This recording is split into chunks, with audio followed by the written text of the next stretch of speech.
अजामिल की गांव से होकर के गुजरी तो उस समय उन्होंने गांव में किसी से पूछा, बोले आज शाम होगी और रात्रि विश्राम करना, कोई भगत का घर बताओ अच्छे से। अब गांव में कोई बन चला बिगड़ा हुआ आदमी भी होता, अच्छे बुरे दोनों तरह के लोग होते। एक बिगड़ा हुआ आदमी मिल गया महाराज जी, बोले हाँ महाराज ऐसे महात्मा महापुरुष भगत के घर भेजेंगे, तुम भी क्या याद रखोगे, खूब सेवा होगी। बोले ऐसे करना, दाहिने होके बाएं जाना, कॉर्नर पे मकान है, अजामिल भगत का पूछ लेना।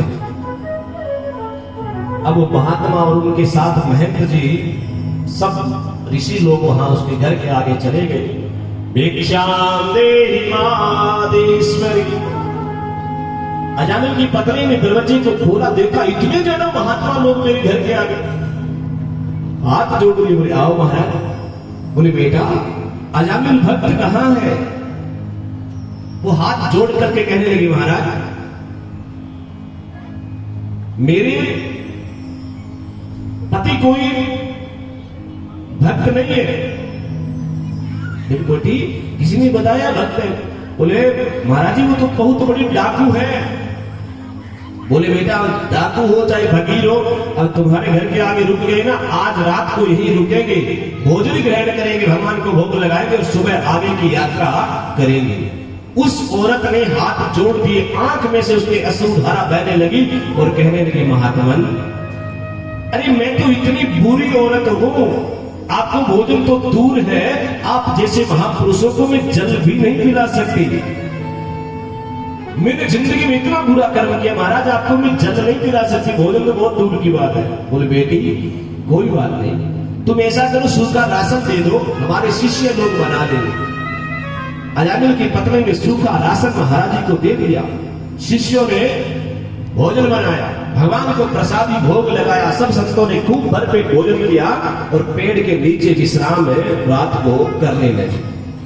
अब महापुरुषों का तो काम था सुबह सुबह जल्दी उठना, और उधर से अजामिल डाकू आ गया। इतने महात्मा को देखा, अपनी पत्नी से बोले जी सुनती हो? बोले क्या हुआ, काहे को हल्ला कर रहे? बोले इतने ज्यादा महात्मा और हमारे घर पे आ गए। बोले आवाज नीचे करो। अजामिल जो था वो अपनी पत्नी से बहुत डरता था।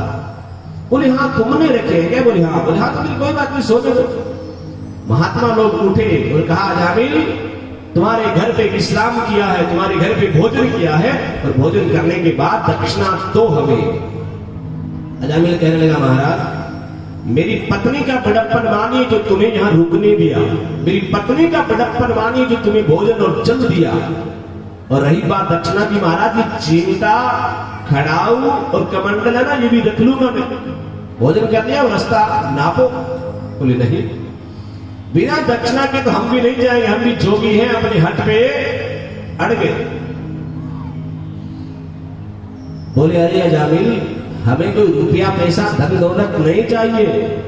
तो बोले महाराज फिर क्या चाहिए दक्षिणा में? बोले एक वचन चाहिए। वचन? बोले हाँ। बोले तुम्हारी पत्नी के गर्भ से 9वें महीने एक सुंदर है बालक जन्म लेगा, और तुम उस बच्चे का नाम नारायण रख लेना। और नारायण नाम किसका है सज्जनों? भगवान विष्णु का, वैकुंठ के अधिपति का। अब महाराज जी को पता था भी इस मूर्ख आदमी को डाकू है, इसको ये कहेंगे कि तू नारायण नारायण सुमिरन कर, तो इसको नारायण से लेना देना नहीं। लेकिन घर में जब बेटा हो जाएगा ना, उसके नाम को ये पुकारेगा, और नाम राम से बड़ा राम का नाम। आपके घर में अगर राम नाम का बेटा है ना, तो आप उसको किसी भी काम के लिए पुकारोगे ना, बेटी राम ये करना, उस परमात्मा का नाम आया। आपके घर में अगर गोपाल है तो गोपाल पानी देना, चाय देना, दूध देना, ये करना वो करना, उस परमात्मा का नाम आ रहा है। हरि को भजे सो हरि का हो, उल्टा सीधा जैसे भी आए भगवान का सुमिरन करो। अजामिल के घर में संतों की कृपा से, संते वचन पढ़ते नहीं पीते युग अनंत। संतों की कृपा से अजामिल के घर में 9वें महीने चंद्रमा के समान सुंदर बालक ने जन्म लिया। और जब नंबर आया नामकरण का, तो अजामिल को याद आया, बोले मैंने किसी फकीर को वचन दिया है कि बेटे का नाम नारायण रखना है। अपने बेटे का नामकरण संस्कार करवाया, नाम रखा नारायण। अच्छे कर्म किए, अच्छा फल भोगा। अब प्यास लगती तो बेटा नारायण पानी देना, भूख लगती तो बेटा नारायण भोजन की थाली लेके आना। ऐसे करते करते वो चारपाई में बूढ़ा होकर के गिर पड़ा। अब कर्म किए से भुगतान तो करना पड़ेगा। हे राम उठा ले। अब राम जी से कैसे उठाने, कर्मों का भुगतान तो करना पड़ेगा। अब वो अपने बेटे को पुकारता है, अरे नारायण मेरे पांव में दर्द हो रहा है, अरे नारायण मेरे सिर में दर्द हो रहा है, अरे नारायण मुझे जल दो, अरे नारायण मुझे वस्त्र दो, अरे नारायण मुझे भूख लगी है भोजन दो। वो नारायण नारायण का सुमिरन करते करते उसने प्राण त्याग दिए। और आखिरी मति सो गति। बोले जब हम मरने वाले होते हैं, हमारी जीभ पे जो नाम रहता है, अगर भगवान का नाम है फिर तो हमें मोक्ष मिलेगा, वैकुंठ धाम मिलेगा।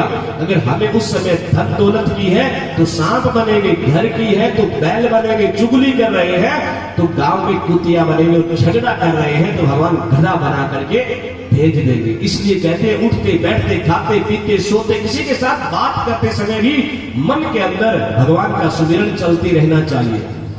जब उसने नारायण नारायण करते करते प्राण त्याग दिए तो वैकुंठ से उसके लिए वाहन आया तो उस पर अजामिल बैठ करके सीधा स्वर्ग लोक में चला गया। बोले विष्णु भगवान की। श्रीमन नारायण नारायण।